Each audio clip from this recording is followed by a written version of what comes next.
करोड़ रुपया 10-10 करोड़ के जनाब घर खरीद रहे हैं, तो फिर बात ये ना अल्लाह ने तौफीक खींच ली।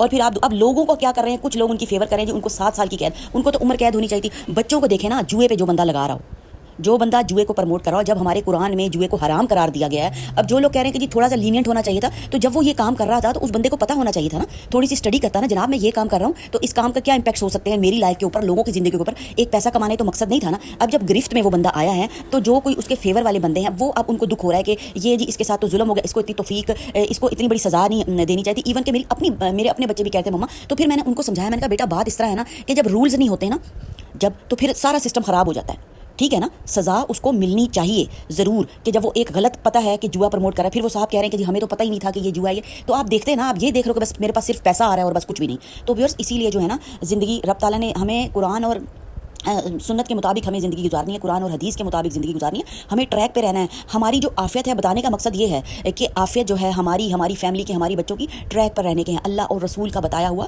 ट्रैक, ठीक है ना।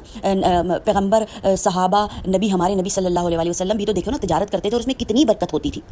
हज़रत खतीजा कितनी बड़ी ताजिर थी, सारा काम हज़रत खतीजा रज़ी अल्लाह अन्हा ने करवा के दिया आप सल्लल्लाहु अलैहि वसल्लम को, कारोबार में उनका सारा, उनके साथ जो है उनकी मुआवन बनी, मददगार बनी, तो क्या हुआ, कितनी बरकत थी। तो हमने उस चीज़ को फॉलो करना है, ना कि हमने इस तरह फॉलो कर देना कि हमारे पास पैसा कहाँ से आता है। ये पैसा जितनी जल्दी आता है ना, उतनी जल्दी चला भी जाता है। तो व्यूअर्स, क्या है ना, बस जज्बाती नहीं होना। तो हमें थोड़ा सा अपने बच्चों को ज़ाहिर हिफाजत तो करनी है ना। अब देखें उनके पेरेंट्स कितने परेशान है, डकी भाई के, किस कदर उनका घर जो है वो लबोलब हर चीज़ से उन्होंने पैक्ड किया होता था, इधर चीज़ें उधर चीज़ें उधर चीज़ें। मैंने भी उनकी वीडियोज़ देखी हैं, कुछ उसमें से निकालने के लिए कि हाँ जी क्या